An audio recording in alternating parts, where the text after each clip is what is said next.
Hat, sunglasses, Pepsi, notes, sources, thick skin. Check. You already know. Let's go.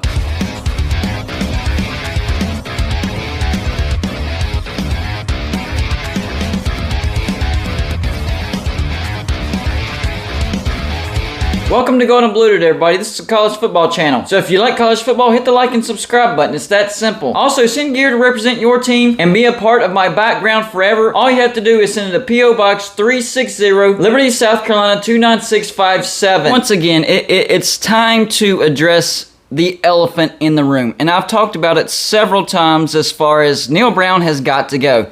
He has proven he cannot get the job done at West Virginia. A while back, his own words, he says if he saw that things were not going the right way and that he knew he couldn't correct things, that he would resign. And if he resigned, West Virginia would owe him nothing. Well, that time has come. Things are not looking good, and it looks like he can't handle the situation. So my first question is Neal Brown a man of his word? Is he going to resign? I highly doubt it. I'm not putting all my eggs into that basket. I don't think that's going to happen. But it's still a question worth asking. So we need to fire Neal Brown. If we have to wait to the end of the season so the buyout drops, so be it. That's fine. But we still have to fire him. And if Shane Lyons isn't willing to fire him, then he needs to go as well. So, Neal Brown came into West Virginia with high expectations. He was a good coach at Troy. People forget whenever West Virginia grabbed Neal Brown, he was at the top, the very top of the pecking order as far as group of 5 coaches that people wanted. And West Virginia got him. Neal Brown, overall at Troy, he was 35-16. He was a pretty good coach. First season, not so good, 4-8. But went on to coach them to a 10-3, 11-2, and 10-3 seasons the following 3 years, including beating some high-profile Power 5 schools, including LSU and Nebraska, and barely lost to Clemson.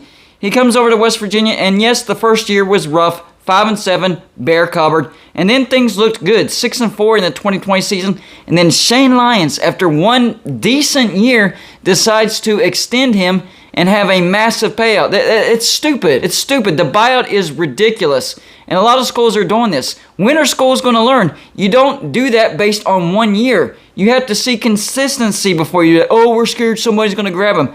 I understand that, but now you're having to owe a guy a lot of money because he didn't turn out to be the guy that you thought he was. Because after the 6-4, we went 6-7 last year, and we started the season 3-5. And our offense is much, much better. It's our defense has fallen off a cliff.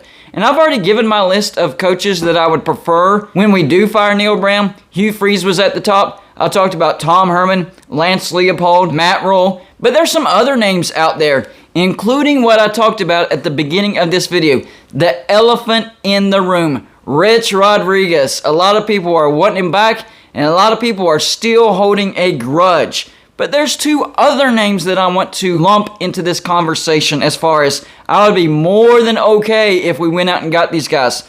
And I will get to Rich Rodriguez. But first, I want to talk about 2 other names. The first one, Gary Patterson, now the defensive coordinator at Texas, and he has done wonders for the Texas defense. He was a head coach at TCU for 22 years. 22 years, think about that. Overall, 181-79, that's a winning percentage of 64.7%. A lot of memorable years over there at TCU. 2002 went 10-2. 2003 went 11-2. 2005 11-1. 2006 11-2. 2008 11-2. 2009 12-1. 2010 13-0. People forget about that undefeated TCU in 2010. 2011 11-2. 2014 12-1. That's the team that everybody remembers because a lot of people think, including myself, that they should have made the playoffs that year, but they didn't. 2015 11-2, and then 2017 11-3. He had a few down years, and they let him go.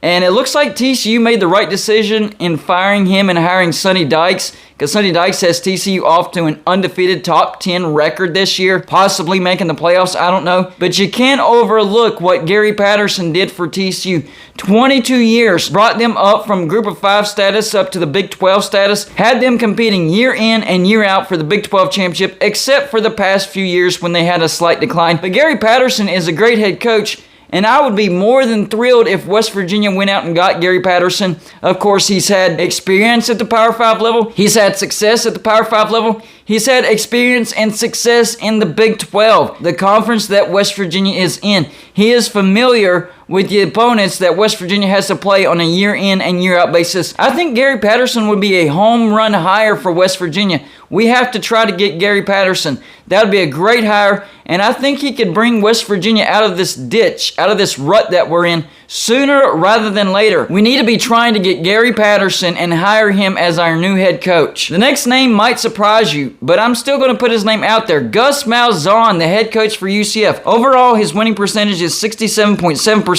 His 1 year at Arkansas State, he was 9-3. His 8 years at Auburn, he was 68-35, including 2013 when he went 12-2, went to the national championship, didn't win, but went to it. And then 2017 went 10-4. And then his year and a half at UCF so far, he's 15-6. This guy is a winner. He has experience and success at the Power 5 level. And that's what West Virginia needs. I understand all these people that are looking at a Jamie Chadwell or a Sean Clark or some of these other group of 5 coaches that are at the top of the pecking order right now. I just don't want West Virginia to make the same mistake. Let's mix it up. Let's get a guy that has experience and success at the Power 5 level. That's what West Virginia needs right now. We tried the group of 5 route. It's not working. I don't want to try it again because it could happen again. Now, if we hire another guy and it doesn't work out, then maybe we go back to the group of 5 route and try it again. But you don't try it back to back. If something is failing, you don't try the same thing. That's not a good recipe for success. So we need to get away from the group of 5 coaches and try to get a guy that's attainable, but has had experience and success at the Power 5 level. And Gus Malzahn does fit that profile. Now, I don't know if he's attainable for West Virginia. I don't know the buyout for UCF. I know they're headed to the Big 12.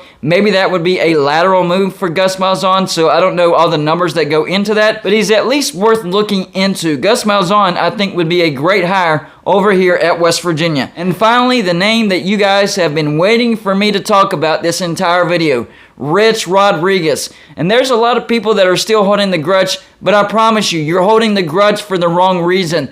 The reason why Rich Rodriguez left from Michigan is because he asked for a raise for himself and his assistant coaches, and West Virginia wouldn't fit the bill. And it was an attainable race. It wasn't something that we had to compete with Michigan for. He wasn't asking for Michigan money. He was just asking for a raise that West Virginia could have afforded. And West Virginia said, thanks, but no thanks. We think we have it from here. You can go off on to Michigan. Best of luck to you. We don't need you now. So if you're holding a grudge against Rich Rodriguez, you might want to rethink that because things aren't always the way they appear. Overall, he's 58.7%, so not the greatest winning percentage, but still above 500, a winning percentage. Of course, at West Virginia in his 7 years, he had historical success at West Virginia. Overall, 60-26, including Big East champions in 2003, 2004, 2005, and 2007. And of course, we can't forget about the magical seasons of 2005, 11-1, 2006, 11-2, 2007, 10-2. West Virginia one win away from getting to the national championship and winning the national championship. Yes, a lot of people, including myself, and a lot of people on the outside think that if West Virginia would have beat Pitt that year and gone to the national championship, West Virginia would have won the national championship. And on top of that, a lot of people are saying that if West Virginia would have won the national championship that year, we'd be in the SEC. That's how important that year was to West Virginia. But it wasn't meant to be. We still don't have a national championship, and we didn't get the nod for the SEC. He did go on to Michigan for 3 years. Not good at all. 15-22. He was booed out of Michigan Stadium. But he wasn't done there. He went to Arizona for 6 years. Had some success. 45-35. Including 2014 when they went 10-4. That was the first time in 15 years that Arizona had a 10-win season. And then this last year, he was hired as the head coach at Jacksonville State. In his first year at Jacksonville State, he's gone 7-2. So the dude knows how to win. Yes, he didn't have success at Michigan. He was just not a good fit over there. West Virginia needs Rich Rodriguez. And I think Rich Rodriguez needs West Virginia. I think he feels bad for the way things went down, even though it really wasn't all his fault. But on the other side of the coin, he did leave West Virginia high and dry in the middle of the night. That's the one part of the situation I don't like. But the reason he left was fine. I'm okay with that. I just don't like the way he left. However, I am not holding a grudge. We had historical success under Rich Rodriguez. He knows exactly what type of offense he wants to run. He's had offensive success pretty much everywhere he's went, except for Michigan. Even when he was an offensive coordinator at Ole Miss and UL Monroe, had some success there. Having success at Jacksonville State, he is most definitely attainable. There are some boosters that have even come out and said, hey, we will pay the buyout of Neal Brown if you go out and get Rich Rodriguez. The buyout will be paid in full if you go out and buy Rich Rodriguez. So yes, there are boosters out there, not all of them, but there is a majority of boosters out there that are willing to pay the buyout of Neal Brown if West Virginia goes out and gets Rich Rodriguez. The demand for Rich Rodriguez is at an all-time high since he's left West Virginia. So even financially, it makes sense for West Virginia to go out and get Rich Rodriguez. It's time for West Virginia to go out and get Rich Rodriguez back, bring him back home. It's time for Rich Rodriguez to come back home to West Virginia. I think he's still got plenty left in the tank. He's a West Virginia guy. He wants West Virginia to succeed. He's already proven he can have great success at West Virginia. And I know the biggest argument is, well, that was the West Virginia in the Big East. This is the West Virginia in the Big 12. I understand that. But the Big East, whenever West Virginia was really, really good, was a really good conference. There's a reason why they had a BCS bowl bid year in and year out. And West Virginia had a shot to get to and win a national championship. So I don't want to hear that argument. If Rich Rodriguez can duplicate, can do what he did back then, West Virginia will have success in the Big 12. And West Virginia will contend in the Big 12. It's time for Rich Rodriguez to come back home to West Virginia. Y'all let me know in the comments section. Are you one of those people that are still against Rich Rodriguez? You're still holding a grudge. I don't like the way he left. Or are you one of those people that you let bygones be bygones and you realize the reason he left really wasn't all that bad? You still don't like the way he left, but the reason why he left wasn't really all that bad.